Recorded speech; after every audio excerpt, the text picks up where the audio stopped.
आप देख रहे हैं आरसीए न्यूज। आज हम बात करेंगे उत्तर प्रदेश में आने वाली कुछ नई भर्तियों के बारे में एवं भर्ती परीक्षा परिणाम के बारे में। इसलिए आप वीडियो को पूरा देखिएगा, स्किप मत करिएगा। वीडियो पसंद आए तो लाइक जरूर करिएगा।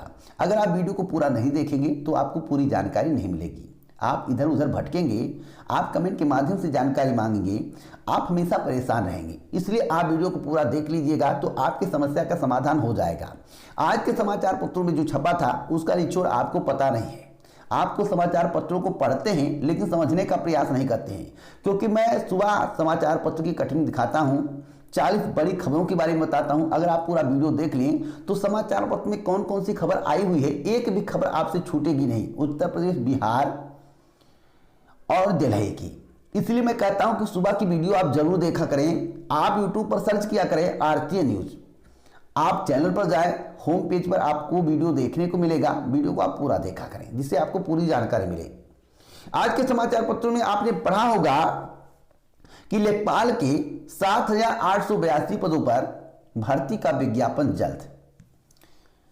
समाचार पत्रों में इस प्रकार की खबरें प्रतिदिन आ रही हैं, पेट के संबंध में खबरें प्रतिदिन आ रही हैं। आपको मालूम होगा कि 26 नवंबर 2020 को उत्तर प्रदेश अधीनस्थ सेवा चयन आयोग में अहम बैठक होने वाली है, जिसमें पीईटी के संबंध में चर्चा होगी, भर्ती परीक्षा परिणाम के संबंध में चर्चा होगी, न्यायालयों में जो मामले फंसे हुए हैं उसके संबंध में चर्चा होगी, वीडियो भर्ती 2018 पर जो एसआईटी जांच चल रही है उसके रिपोर्ट के संबंध में चर्चा होगी, वेटिंग लिस्ट के संबंध में चर्चा होगी, क्योंकि वेटिंग लिस्ट का मामला न्यायालय में विचाराधीन है और न्यायालय के मुद्दे पर अगर चर्चा होगी तो वेटिंग लिस्ट के संबंध में भी चर्चा होगी।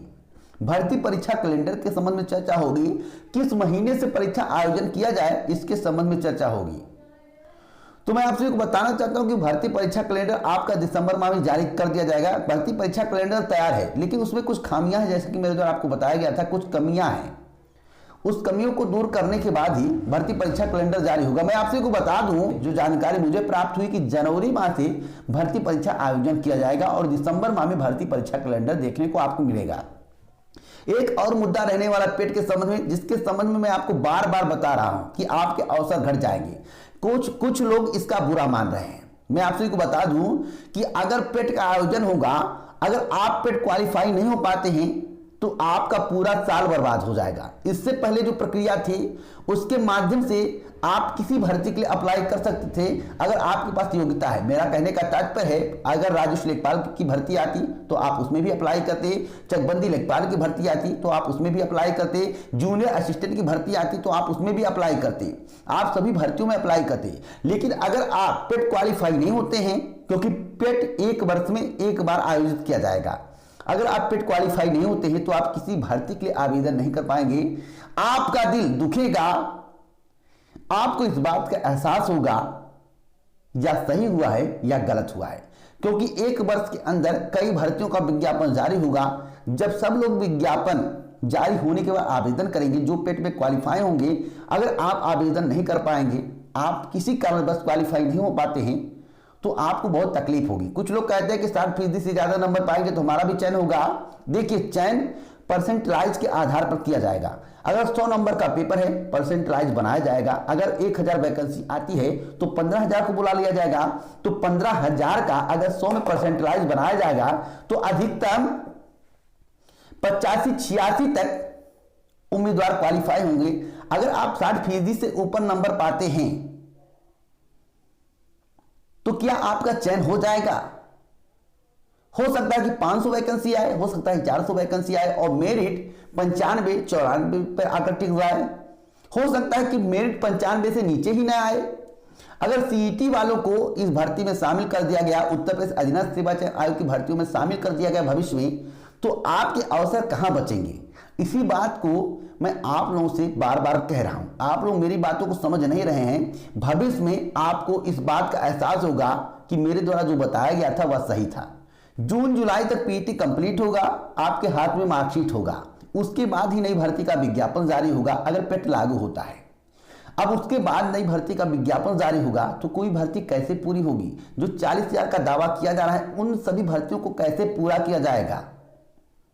आप लोग बताइए। अगर भर्ती नहीं पूरी होती है तो यह चुनावी मुद्दा होगा और आपसे कहा जाएगा कि आप हमें वोट करें जैसे मेरी सरकार बनेगी पहले कैबिनेट में पहली मुहर लगेगी और इन भर्तियों को पूरा किया जाएगा। तो आप लोग अपने भविष्य के बारे में कुछ सोच सकते हैं। मुझे जो बताना था मैं आपको बता दिया। अब आइए बात कर लेते हैं जूनियर असिस्टेंट भर्ती परीक्षा परिणाम के बारे में। बहुत से प्रतियोगी छात्रों ने इसके संबंध में जानकारी मांगी है जो इस भर्ती परीक्षा से ताल्लुकात रखते हैं। देखिए, इस माह तो परिणाम आ पाना मुश्किल है। दिसंबर या जनवरी माह में परिणाम आएगा, इससे पहले आने की संभावना नहीं है। 26 को जब बैठक होगी तो निर्णय होगा। हो सकता है उसके बाद या उसी दिन किसी भर्ती का परिणाम जारी कर दिया जाए। 26 को जब बैठक होगी, 26 नवंबर 2020 को जब बैठक होगी, हो सकता है कि उसी दिन बैठक के बाद किसी भर्ती का परिणाम जारी कर दिया जाए, या हो सकता है कि 2, 4, 6 दिन, एक सप्ताह बाद जारी किया जाए। लेकिन हाँ, भर्ती परीक्षा परिणाम जारी होगा। फार्मासिस्ट का आ सकता है या केंद्र सुपरवाइजर का आ सकता है। देखिए, अगर केंद्र सुपरवाइजर का परिणाम आता है तभी यह भर्ती अप्रैल मई के पहले पूरी नहीं हो पाएगी, जो मुझे जानकारी है। आप लोगों का अगला सवाल था प्राइमरी शिक्षक को लेकर। मेरे द्वारा आपको कई बार बताया गया है और मेरे द्वारा जो आपसे कहा गया था आप उसका पालन कर रहे हैं। क्यों कर रहे हैं? क्योंकि आज के समाचार पत्रों में दिया गया है कि 2017 के जितने भी बीटीसी डीएलएड कैंडिडेट हैं जो कि नई शिक्षक भर्ती का मांग कर रहे हैं, ज्ञापन सौंप रहे हैं विधायक सांसद सबको, और मेरे द्वारा आपको यही बताया गया था अगर आप इस प्रक्रिया को अपनाते हैं तो आप मान कर चलिए कि अप्रैल मई तक किसी भी हाल में प्राइमरी शिक्षक भर्ती का विज्ञापन जारी होगा। अब भर्ती पूरी होगी या नहीं होगी इसकी कोई गारंटी नहीं है। 69,000 शिक्षक भर्ती आई थी, उसकी भी कोई गारंटी नहीं है। अब यह भर्ती पूरी होगी जो आने वाली है 50,000 से अधिक पदों पर, पूरी होगी या नहीं होगी इसकी कोई गारंटी नहीं है। इधर कंप्यूटर साइंस की जितने भी प्रतियोगी छात्र हैं टीजीटी पीजीटी भर्ती में शामिल करने की मांग कर रहे हैं, प्रदर्शन कर रहे हैं। अब देखना होगा कि उत्तर प्रदेश माध्यमिक शिक्षा सेवा चयन बोर्ड के द्वारा इन्हें शामिल किया जाता है या नहीं। उम्मीद है कि शामिल कर लिया जाएगा। जिस तरह की प्रतिक्रिया सामने आ रही है और जिस प्रकार से जीव विज्ञान को विज्ञान वर्ग से बाहर करने के बाद पुनः शामिल करने की बात की गई है, अगर आप लोग इसी तरह लगे रहेंगे हो सकता है कि कंप्यूटर साइंस को भी टीजीटी पीजीटी भर्ती में शामिल कर लिया जाए। तो आपको हौसला बुलंद रखना है, अपना काम करते रहना है। लेखपाल भर्ती के संबंध में प्रतिदिन आपको खबर देखने को मिलती होगी। अगर 1-2 दिन नागा हो गया तो तीसरे दिन जरूर आप लेखपाल भर्ती के संबंध में यह खबर पढ़ेंगे कि विज्ञापन बहुत जल्द आएगा। तो क्या बिना पेड के विज्ञापन आने वाला है? तो ऐसा कुछ भी नहीं होने वाला है। जो वर्तमान की जानकारी है 26 को जो निर्णय होगा वही सर्वमान्य होगा। दिसंबर माह में केवाईसी के लिए आवेदन प्रक्रिया शुरू होगी। जनवरी माह में पेड का नोटिफिकेशन जारी होगा और अप्रैल माह तक एग्जाम होगा। मई के बाद जून माह में आपको मार्कशीट हाथ में मिलेगा और जुलाई माह से विज्ञापन जारी होगा। अगर पेड लागू होता है, अगर पेड के जरिए लेखपाल भर्ती, स्टेनोग्राफर भर्ती, जूनियर असिस्टेंट भर्ती, लोअर पीसीएस भर्ती को किया जाएगा तो आप लोग देखिए अपनी तैयारी करते रहिए। जो मुझे जानकारी थी मैंने आपको बता दिया। एक सवाल आप लोगों को और था कि एसआई का नोटिफिकेशन कब तक आएगा, तो कल इसके संबंध में एक वीडियो में बनाऊंगा, उसमें आपको विस्तृत जानकारी दूंगा। इसलिए आप वीडियो को रेगुलर देखा करें, समझने का प्रयास करें। आगे कोई जानकारी मिलेगी इसी प्रकार की जानकारी के साथ मैं आपके समझ उपस्थित होऊंगा। जय हिंद, जय भारत दोस्तों।